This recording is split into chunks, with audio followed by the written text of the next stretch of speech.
welcome to the director's commentary of the Meaning of Life documentary. I'm John, the creator and filmer and editor of the documentary that hopefully you've just watched. I kind of wanted to make a little, really not a director's commentary necessarily where I speak over the entire run length of the documentary or part one of the documentary, but I really want to talk about just a few things related to it and really also give everyone a better idea of how to do a documentary like this and the experiences that I kind of learned and mistakes that I made maybe that hopefully won't be repeated, and so people can kind of do their own.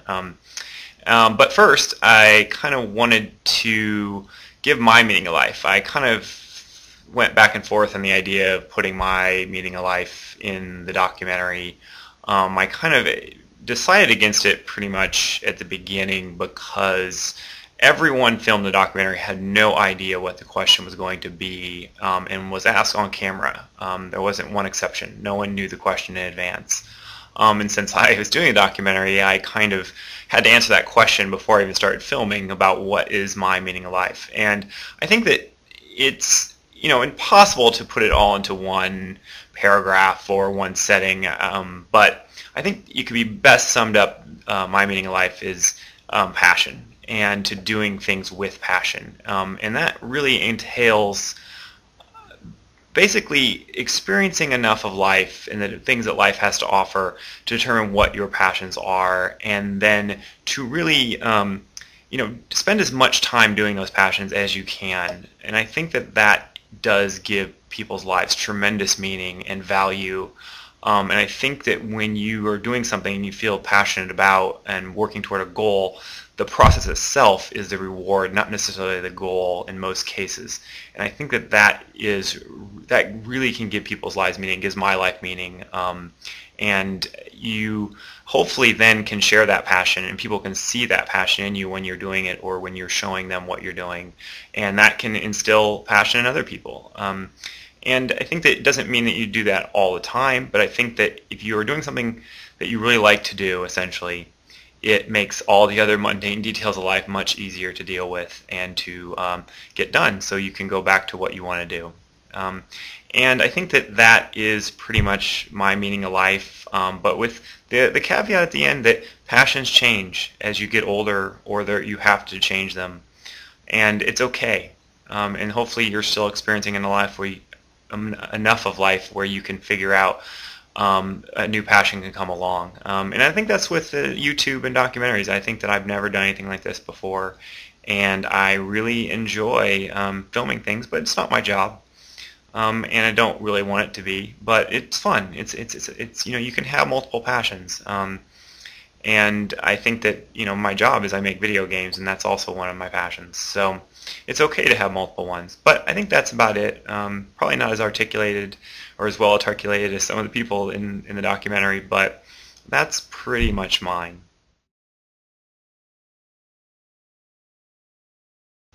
Okay, the structure and the idea for the documentary itself. My show is about philosophy and theology and religion and thinking, and just kind of forcing people to think about ideas that maybe they've never considered before, or articulate their stance on issues that maybe they've never had to talk about before. And I've always wanted to do a documentary. It's kind of one of those things where I never thought maybe I would, but it was always, I love documentaries, and I kind of was sitting around one day, and I was already at that point doing the YouTube shows, and I was kind of thinking that it kind of was inspired by my Dear God show, I think, to a certain degree, is going on the street and asking people the same question over and over again, and seeing how the responses differ, and seeing the commonality, and seeing the contradictions, and people's reactions, or people's ability to answer it well or not well.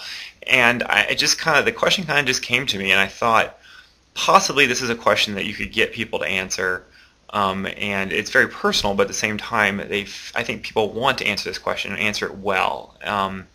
And I kind of initially thought that I really didn't know if I could get people to go on camera to do it, and I was actually pretty skeptical. And the first few people I tried or at least the first one or two people I tried refused, and I kind of had this idea, oh, this is going to be impossible to get enough interviews to do even a short documentary. But I think that the key to approaching people is really a key to doing a documentary, getting them to agree, and really that is building in a short amount of time a lot of trust. And I think that when I would approach someone, I would always make sure I approach people that weren't really busy or didn't look very busy. They may be reading at a coffee shop or having light conversation with a friend, or just kind of look generally bored, or just not doing anything that was obviously that I shouldn't be interrupting. And I think that went a long way. That if you get people that are kind of maybe in a semi-bored state themselves, or don't really have a lot of things going on, they're much more willing to kind of sit down, stop what they're doing, listening to you. And then I think that basically I would approach people and just say, hey, you mind if I ask you a question? And in San Francisco, that always means someone wants money or something like that, or needs something that trying to either scam you for a quarter or give you some sob story. So I think that automatically kind of puts people on the defensive. But since I had something that was kind of an innocuous request, I think people were kind of relieved that I wasn't going to ask them for money or a cigarette or something like that, or talk to them about you kind of convert them to whatever religion that I'm backing or something like that. So I think that's at first they kind of bristle, but then I think that by asking them something that what they don't expect, and I start talking about like, hey, I'm shooting a documentary about people in the neighborhood, and I ask everyone the same question, and it's the same question for everybody, and it's something that is a question that's not designed to embarrass. I don't say what the explicit question is. But I tell them that it's a question that if you agree to do this, I'm not going to use it if you don't give your approval. And I tell this to everyone before it. And all these things are kind of to instill a sense of community, and also at the same time relax the person, saying that if I know it's very uncomfortable going in front of a camera. Most people probably have never been in front of a camera being interviewed in their entire life, and it really is to calm the person down and say, hey, this is something that is completely your choice, and it's probably, I'm not going to tell you what it is, but it's probably going to be a good thing, and if you're not satisfied with the result at the end of it, then I'll delete it on the spot. And I've done probably easily 100 interviews, well, actually more like 150 now, and I've never had someone get done with an interview and say they wanted it deleted. About maybe 2 or 3 people a few days later came back to me and kind of thought about it, and they said they didn't want their response used, and so I was good to my word and I didn't use those responses. But literally, over 90% of the people, easily 95, 99% of the people almost, were satisfied with taking part. And a few people will turn you down when you initially ask them, and they won't do it. Groups of guys, really hard to approach groups of guys. I found as a guy, tends to kind of, people will say no, and then everyone else will say no, which is kind of something I learned. Smaller groups are usually better approach. Individuals are better to approach. I think there's an anonymity of a person asking someone who's alone, and then if they don't feel like they're going to be embarrassed in front of someone, except for maybe me, and they don't know me. Strangers were actually more likely to do it than people that I knew or friends with, or my friends, I think, because again, they're afraid to be embarrassed in front of me. And these things you kind of learn along the way, but it's very important when you're talking to someone to get down on their level, meaning like if they're sitting down to kind of get kind of crouch down, so you're not talking directly over the top of them. It's kind of you're kind of on their level. It's less confrontational. Those are small little techniques that I kind of learned that it relaxes people, and it's good to kind of put all these things together. And also how relaxed you are in asking. I think when I first started this, I was very awkward in approaching people and didn't know what their reaction was going to be. But after you do maybe 10 or 20. You start to relax, and the tone of your voice changes, and your inflections, and the rate at which you speak. It's all about your delivery, and that relaxes them as well. And they're more likely to trust you to actually take part. It's really important to be as calm as possible, because this is something that is, I think, difficult for people in most cases. And I was shocked that I probably got about 70-80% of the people I asked actually participated. I didn't necessarily use their interview, but they definitely gave a response. And I was, in retrospect, I'm really surprised the number is that high. Let's see, a few other issues. There's when filming. Let me show you the camera. This is a RCA Small Wonder video camera. It doesn't take pictures. It's a video camera. I bought it on Amazon after rebates, $100. It takes almost TV quality video. It's great for YouTube. It's MPEG-4 video, and it works great. It has some limitations. The microphone is built in on the front. You can't attach a lapel mic using this camera.